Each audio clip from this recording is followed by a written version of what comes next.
Me some chicken and bread. But watch Me not go eat no more chicken and bread. Chicken and bread. Me not go eat no more chicken and bread.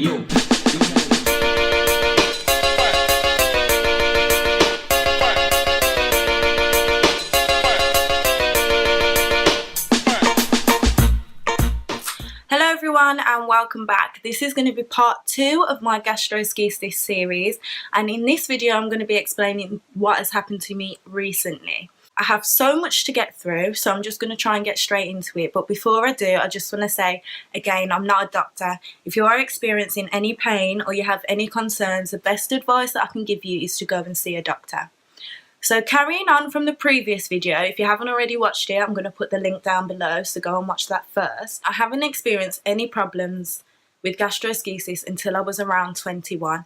Gastroschisis has never affected me in a way where it stopped me from doing anything that I've wanted to achieve. Like, it's never really affected me until I was 21. So the first time that I experienced any pain or ended up in hospital was very significant for me. So just to make this a little bit quicker, I'm going to just explain that one situation and then move on to my lovely title that I have given you guys that probably has you thinking, what the hell? But yeah, we'll get into that later.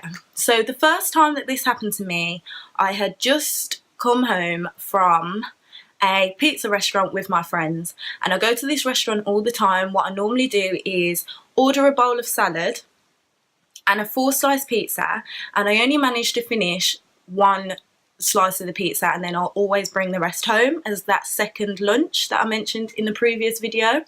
So that's what I did. Got home, everything was fine, not a problem, everything is fine.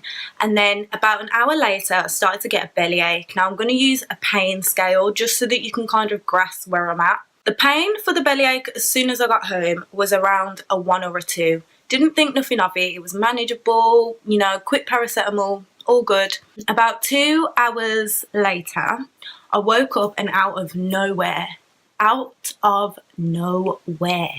started vomiting like the Exorcist all over my room, all over all my work. Oh, it was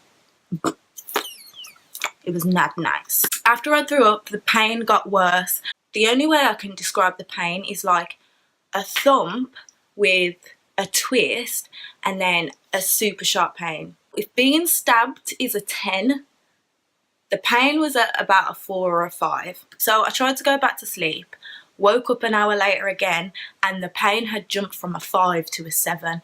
Now I'm starting to panic because I've never been in pain like this in my life. Now bear in mind guys, I'm in my underwear, bra and panties, underwear, right? Because I'm trying to go to sleep, so you know, the pain was escalating, getting worse. So I decided to call 111. 111 is a service that you can call if you need help but you don't think it needs an ambulance. So I put the phone on loudspeaker and I was answering her questions, and she was like assessing me over the phone and all of that. Again, I'm in my underwear and I live in student halls, so there's people everywhere. It's Friday night, everyone is drunk. So I thought if I do have to go to hospital, I'm going to have to get some clothes. So in the process of me getting out of my bed and walking to my wardrobe, I'd fainted, and the woman was still on the phone. I'm not responding to her, so she calls an ambulance. Now this is where it gets interesting, guys. So I'm in my underwear. I have to try and let these paramedics in, but because I'm in halls, you needed a fob. There was no one that I could call. I just moved in. I didn't really know anyone in there. So I had to crawl to the lift, push ground floor, get to the ground floor, and crawl on my hands and knees in my underwear to get to the front door to let these guys in. Now everyone could see me, but guys, if you have been in real pain, you do not care who sees you. I didn't care what I looked like. I didn't care that I was in my underwear. I just needed someone to help me. So I've managed to get to the front door, and the paramedics have put me in the ambulance. They're asking me, you know, are you pregnant? Are you pregnant? Are you sure you're not pregnant? And I'm like, listen, I am not pregnant. Can you please help me, right? So they're giving me gas and air, you know, to try and ease the pain, all of that. Now to make this story condensed, because it's been the same situation every single time, all that happens when I go to hospital and this happens to me is I get given pain relief, sometimes most of the time I've been put on a fluid drip, and then I get given anti-sickness. And once all that's done, blood tests, vitals, all of that, and everything has always come back fine. So because everything's always come back fine, they always discharge me. This has happened 5 times, guys. Every time I've been discharged with food poisoning. But this time, I wasn't discharged with food poisoning, and I basically wasn't discharged. So, let me set the scene, guys. It is bank holiday. Bank holiday means carnival.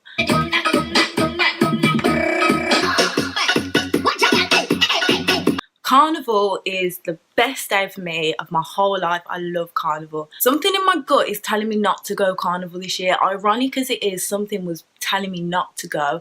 And in my head, I just kept thinking of all the acid attacks that have been happening and terrorist attacks. And, you know, I was really like, oh, I don't know whether I should go this year. So me and the girls compromised and went to Leeds. So we get to Leeds, everything is fine. I have my breakfast, so I have toast and cereal before I go. And we get to carnival, you know, I've got my Ryan nephew, drinking, dancing, all of that. Because I'm drinking so much, I know that I need to eat. So I get a jerk chicken wrap and a dumpling. I eat that, everything's fine. So I keep drinking. Gets to the end of the night, I decide to eat more food to try and soak up the whole bottle of Ryan nephew that is inside me. This normally works for me. If I eat before I go to sleep, I don't normally wake up with a hangover. There's a stall there, and the lady is selling her food super cheap because the night's about to end. So I order corn on the cob and 2 pieces of jerk chicken, and I ordered a dumpling. And then she gave me 3 dumplings that were stuck together because no one would buy them. So, you know, if you're giving me free food, I'm all about that. So I took the 3 dumplings. In the space of me leaving carnival to getting back to the hotel, I'd ate all that food. Now bear in mind, I've already had a chicken wrap, a dumpling, toast, cereal, snacks during the day. Then I've had 2 pieces of jerk chicken, a corn on the cob, 3 more dumplings, guys. 3 more dumplings.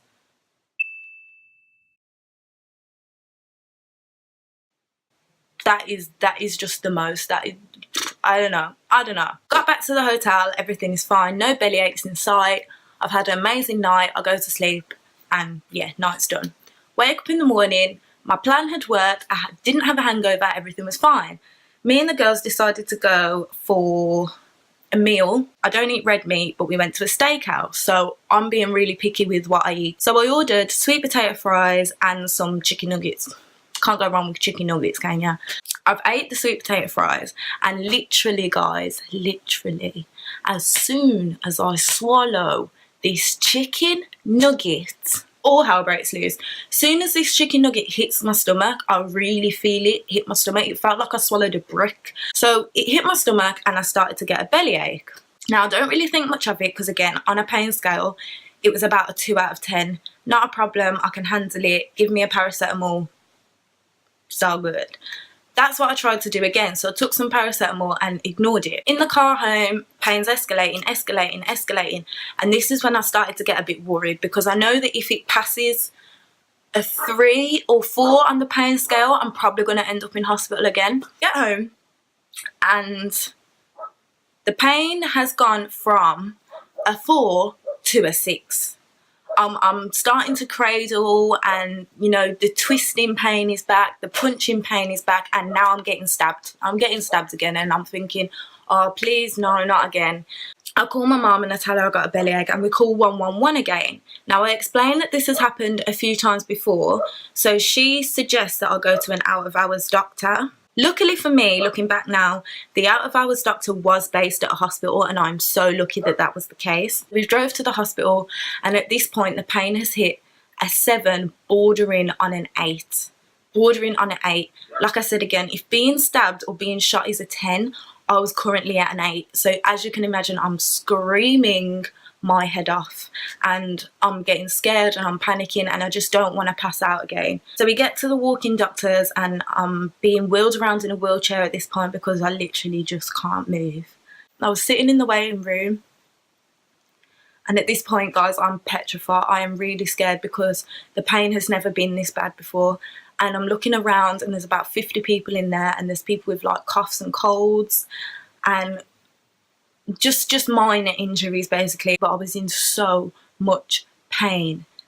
And there was a little girl opposite me waiting with her mum, and she was petrified of me. She was absolutely petrified. She looked like she was gonna cry. And it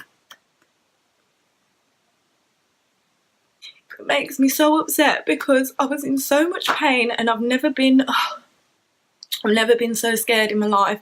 And she literally came over to me and put a tissue on my lap, and inside of me all I wanted to do was tell her that I was going to be okay, because she was so scared. But I was just in so much pain, I couldn't even talk at this point. I couldn't even like rationalise what was going on. My ears started ringing again and my vision was going blurry again. And at that point then, that was it. I'd had enough, because I've been waiting there for half an hour. I'm petrifying everyone in the waiting room. Everyone's looking at me. The receptionist gets herself into a bit of a flap because like I'm bawling my eyes out now because of this little girl. And she gets me in to see the doctor pretty much straight away. The doctor, this doctor, anyway, you know, he's only trying to help me. But anyway, get into the room, he lays me on the bed. Well, they kind of pick me up onto the bed because at this point I can't move. This pain, guys, was now at an 8 bordering on a 9.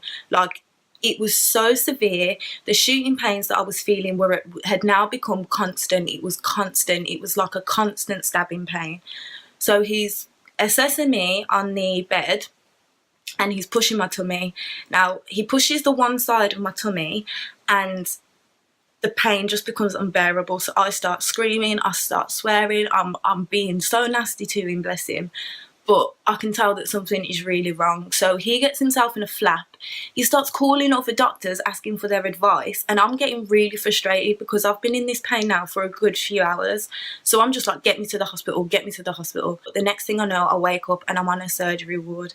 A surgery ward, guys. The doctor comes to see me and I ask him why I'm on surgery ward, what am I having surgery for.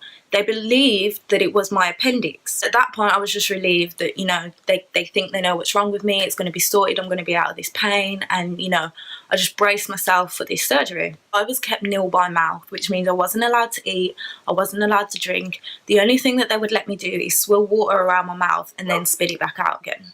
And they keep me there, nil by mouth, guys. Nil by mouth, so no food for 3 days. I'm still at about a 7 out of 10 in pain, and you know, I've still got the twist, I've still got the shooting pains. I'm on so much medication, guys, so much medication at this point. From like, as soon as I got there and a doctor come to assess me, I was then given codeine, antibiotics through a drip, IV through a drip, Oromorph, which is a kind of morphine, paracetamol through a drip, anti-sickness. I think that was it. But that's 7 different things, guys, at once, with no food, no drinks. And it started to get to the point where after about 10 hours, no, not even 10, probably about 6 hours into my stay there, 6 hours in, I started to hallucinate, started to go insane, absolutely insane. I can't, oh my God, scariest thing ever. I was literally losing my brain cells. Funny to look back at now, but I kept imagining that I was in a field and my toes were touching the grass and loads of molehills. I know this sounds crazy, guys, but loads of molehills were popping up around me and loads of men were running out of these molehills, and every sound that was coming from the hospital sounded like it was in my ears, and I started to literally lose it. I was going doolally. I was meant to have my surgery on the first day being in the ward, but it kept getting pushed back and pushed back and pushed back until it got to day 3. I'm hallucinating, I'm not allowed to eat, and I'm losing it. I'm absolutely losing it. I was being proper ratty, I was being horrible to the doctors. I really regret it now, but when you're in pain like that, guys, it does things. So I threatened to discharge myself. So day 3, it gets to 2 o'clock in the morning and a doctor finally comes down to see me, and says we're going to take him in for surgery now. I'm going for a keyhole surgery to have my appendix removed. So they said they'd have 3 cameras on the one side, and on the other side is where they'll do the little keyhole, go in, take my appendix out. They were like, it's a really easy procedure, you know, we do it often. I think there was about 5 other girls on the ward at the time that were going for the appendix removal. I remember going down for surgery and the lights passing above my head. It's exactly like the films. There was a really funny, lovely surgeon in there, and he was making me laugh and, you know, trying to distract me because the surgeon took half an hour to get into the room. So I'm laying in a bed in this surgery room. I can see all their tools around me, and, you know, like, there's doctors putting on gloves and masks, and I'm starting to panic. You know, like, I've never had surgery as an adult, so I didn't have a clue what was going on or what to expect. He said to me, count to 10, and by the time you reach 10, you're going to be knocked out. It's going to be fine.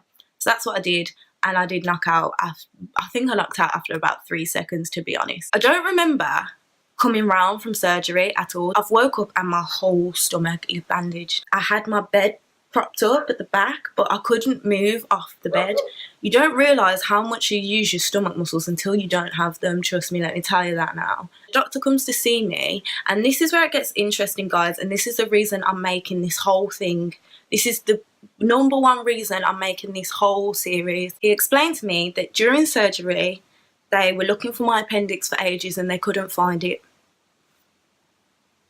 They couldn't find it. What do you mean you can't find it? I was later explained that what had probably happened was, as a baby, they either removed it accidentally or they removed it on purpose to avoid future problems. But none of this was recorded, so I was unaware that I didn't have appendix. But I don't have an appendix, guys. They sent me for a CT scan just to check that my appendix hadn't been lost anywhere, because sometimes with an invasive surgery for bowel or stomach or whatever, things like that can get moved where they shouldn't be. But after the CT scan, there was no appendix. So I'm like, okay, so what happened? I'm going to break this down and try and explain this the best way I can. They opened me up to investigate what the source of the problem was, and when they opened me up, they seen that I had loads of scar tissue that had hardened over time from my initial surgery, and I also had a lot of adhesions. And what had happened, a blockage had occurred where a heavy food, probably the dumplings, had got stuck, and the scar tissue had wrapped itself around my bowel and it was restricting my bowel. This whole palaver had made my bowel kind of sweat. My bowel was under a lot of pressure and a lot of strain, and it started kind of seeping fluids and stuff. So it filled my pelvis with a fluid that started to cause infection. They had to remove the big chunk of hardened scar tissue that had wrapped around my bowel and remove the blockage and, you know, sew me all back up. And I did say to you guys that I would show you my scars. So I'm going to show you the scars from the recent surgery and my initial star belly button scar. So here is my initial belly button scar, and here is an incision that they made during surgery. There's another incision here that they made during surgery, and here they look like freckles now, but these are the, I think I have one lower down as well. These are where the cameras were put, and I also have an incision here. But I'm not going to show you that because that's too low. So, I'm about 3 weeks out of recovery now, and these scars were glued. They weren't stitched, they were glued. And I'm actually amazed at how they've healed. I've been really lucky with the placement of where they've made incisions, even from birth. Like, they have done a really good job, and I'm so thankful for that. So basically, to cut a long story short, once I had my operation, I was kept in hospital for a total of 15 days. I believe I was in hospital for 15 days. And the first and second day after my operation was hell. Now, let me just say, my initial pain that was a 8 or 9 had gone now. It had gone, and I was just so relieved to get a bit of a break from that stabbing pain, because that stabbing pain, guys, wow, jeez Louise. So The stabbing pain had gone, and now I had a new pain, which was obviously like an operation pain. My insides had been moved around and played around with, so it was a completely different kind of pain. And at this point, I was still being given everything I was being given before, pretty much. But at this point now, knowing that I've got to stay in hospital so long, I refuse the Oromorph, because I feel like the Oromorph was the thing that was making me go do lally. So the first and second day after my operation, they encourage you to try and eat and drink straight away after being under anaesthetic, because that's how they can kind of tell that, you know, you're okay. And everything I ate, every single thing I ate for them 2 days or tried to eat, kept coming up. And when it was coming up, it was like a super dark forest green bile. It really hurt. After that, I'm still being given the painkillers and the antibiotics and everything, and this carries on for another week. And by the end of the first week, I was then able to kind of move a little bit. I always had to wait for my mum to come into hospital to put me in a wheelchair to take me off the ward, because it did start to really play with my head. I was in recovery for quite a while. I'm still completely unable to use the toilet, And after about 10 days, I was begging them to try and let me go home. It took me about 10 days to start walking, so I wasn't able to get out of bed until about day 10 properly and independently. And it all happened because I was getting so stressed out being in there. I ended up taking all my drips off the wall and physically pushing myself to get out. I was trying to escape. It took me about an hour in total to be able to walk downstairs to get outside. I'm not even joking. I was literally walking like this. But as soon as they seen that I could walk, they started to discuss releasing me. The only problem was I wasn't able to do a number 2. It just wasn't working for me. So then they set up a plan for me to try and get me home as soon as possible and be able to do. That would be nice. So at this point, guys, I haven't had a number 2 for 13 days.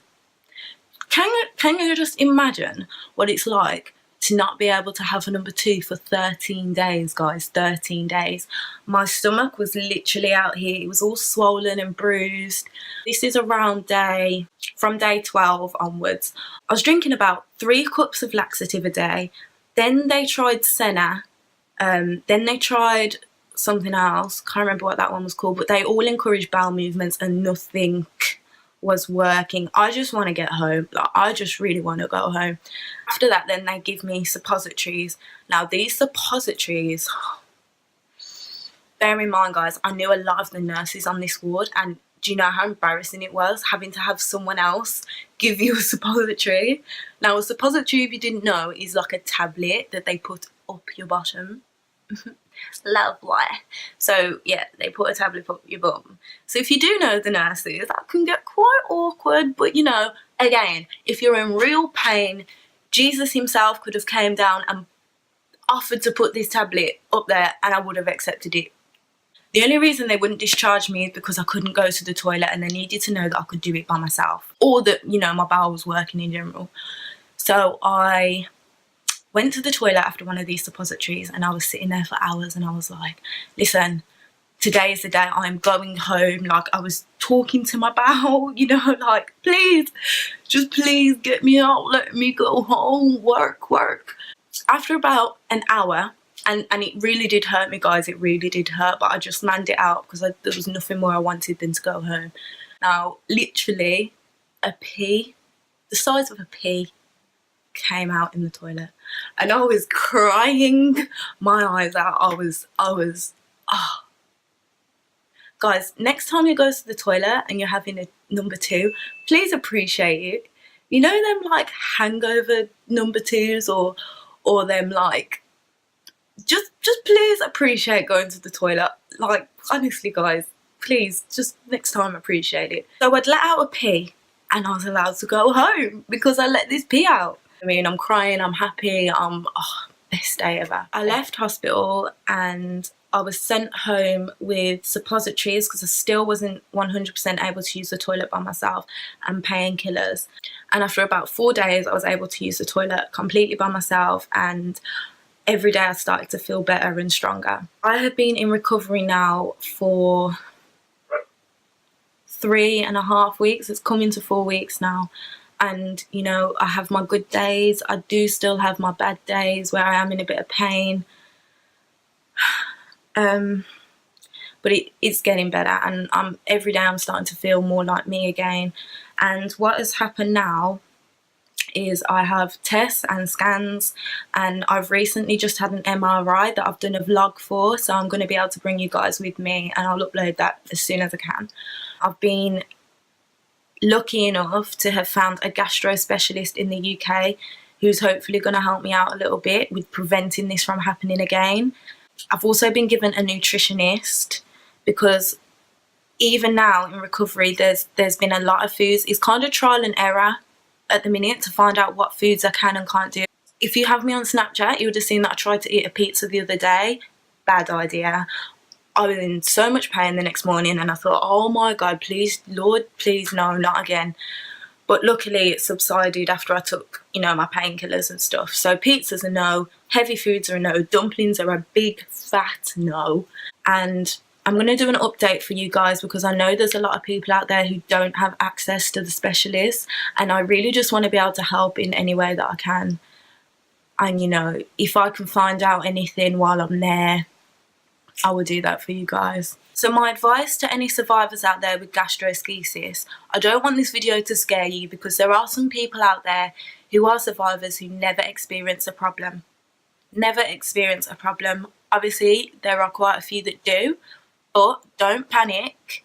Don't take this video as like a red warning sign or anything like that. Those 5 times that I was put in hospital, no one ever connected my symptoms to gastroschisis, and this is why I want to make this video. If you do ever go to hospital for any kind of stomach problems or any kind of digestion problems or anything like that, and you're a survivor of gastroschisis, please make sure that the doctors are aware of this. Make sure you tell them, and if they don't listen, repeat yourself and repeat yourself again. You know, I don't want this to happen to anyone else. There's not a lot of research out there into survivors of gastroschisis. I'm going to leave some links below in the box to some amazing support groups, amazing charities. Honestly, the feedback and the people that have been reaching out to me and the charities that have been contacting me, hearing everyone's stories has been literally so overwhelming. I'm so grateful, and they're really, really helpful people. So I hope you guys like this video. Please like, let me know if I'm doing an alright job,